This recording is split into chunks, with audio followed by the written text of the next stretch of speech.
राधे राधे दोस्तों, जय श्री कृष्णा। हिंदू धर्म में एकादशी व्रत महत्वपूर्ण है। प्रत्येक वर्ष 24 एकादशियां होती हैं। जब अधिक मास या मल मास आता है तब इनकी संख्या बढ़कर 26 हो जाती है।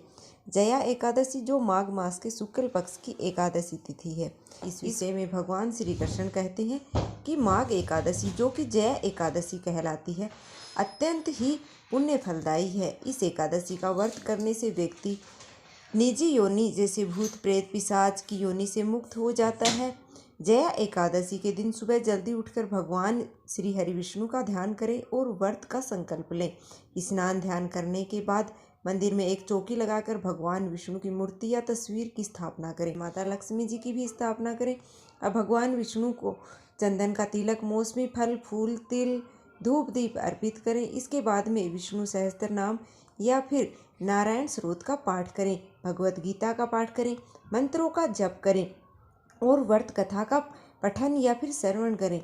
फिर सारा दिन उपवास रखकर हो सके तो रात्रि जागरण करके एकादशी के अगले दिन यानी कि द्वादशी तिथि को ब्राह्मणों को भोजन कराएं। अपनी सामर्थ्यता के अनुसार दान दक्षिणा आदि दें या फिर किसी निर्धन जरूरतमंद व्यक्ति को आप दान की सामग्री देकर उसके बाद भोजन ग्रहण कर सकते हैं। भोजन सात्विक होना चाहिए।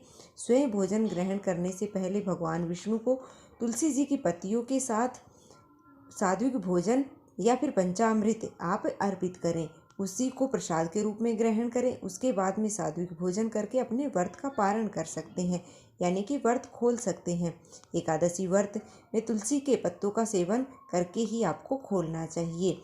इस बार एकादशी के दिन भद्रा लग रही है, लेकिन द्वादशी तिथि में बहुत ही शुभ योग बन रहे हैं जो कि त्रिपुष्कर योग है। त्रिपुष्कर योग 3 ग्रहों के मिलने से बनता है और यह योग खासकर शनिवार रविवार के दिन आने वाली द्वितीया, सप्तमी और द्वादशी तिथि को बनता है। इस योग में किए गए शुभ कार्यों में 3 बार करने का शुभ अवसर प्राप्त होता है। इस योग में नया घर, जमीन, गाड़ी, अन्य संपत्ति खरीदना बहुत ही शुभ होता है। त्रिपुष्कर योग में किसी भी काम को करते समय खास सावधानी बरतनी चाहिए क्योंकि इस समय किए गए कामों का फल 3 गुना मिलता है। इसलिए इस दौरान कर्ज लेने से बचना चाहिए। साथ ही वस्तुओं को बेचने या कर्ज देने से कीमती वस्तुओं को खोना इस दौरान बहुत ही अशुभ माना जाता है। 3 गुना लाभ मिलने वाले इस योग के दौरान धन संबंधित शुभ काम करने चाहिए। पूजा पाठ, दान या फिर धार्मिक यात्राएं करना भी शुभ हो सकता है। कीमती चीज़ों या आप खरीदारी कर सकते हैं। इस योग के दौरान जमा किया हुआ पैसा भी आपके लिए शुभ फलदायी हो सकता है और भविष्य में आपका बैंक बैलेंस बढ़ने की संभावना ज़्यादा होती है। त्रिपुष्कर योग में कभी भी कर्ज लेने से है वो बचना चाहिए क्योंकि इस योग में लिया गया कर्ज वह जीवन भर चुकाने में बहुत ही मुश्किलें आती हैं या कभी कभी ऐसा होता है कि जीवन भर आप कर्जे में डूबे रह सकते हैं। अगर इस योग में किसी को मन वचन कर्म से कोई दुख पहुंचाया जाए तो हानि पहुंचाई जाए तो उसका परिणाम स्वयं को भी जीवन में 3 बार भोगने को मिलता है। अब जानते हैं एकादशी व्रत की तिथि का शुभ मुहूर्त और भद्रा काल के समय के बारे में और साथ ही जानेंगे भद्रा का वास इस बार कहाँ रहने वाला है। इस बार माघ शुक्ल पक्ष की एकादशी तिथि 7 फरवरी शुक्रवार को रात्रि में 9:27 से प्रारंभ होगी। एकादशी तिथि का समापन 8 फरवरी शनिवार को रात्रि में 8:15 पर होगा। ऐसे में हिंदू पंचांग के अनुसार इस बार जया एकादशी का व्रत 8 फरवरी दिन शनिवार को रहेगा। 7 फरवरी शुक्रवार को दशमी तिथि के नियमों का पालन किया जाएगा। 8 फरवरी शनिवार को ब्रह्म मुहूर्त सुबह 5:30 बजे से 6:18 तक रहेगा। सूर्य उदय सुबह 7:07 पर होगा। सूर्यास्त शाम को 6:14 पर होगा। प्रातःकाल पूजा का मुहूर्त है वह सुबह 5:47 से 7:05 तक रहेगा। शाम की पूजा का मुहूर्त है वह शाम को 6:06 से 7:24 तक रहेगा।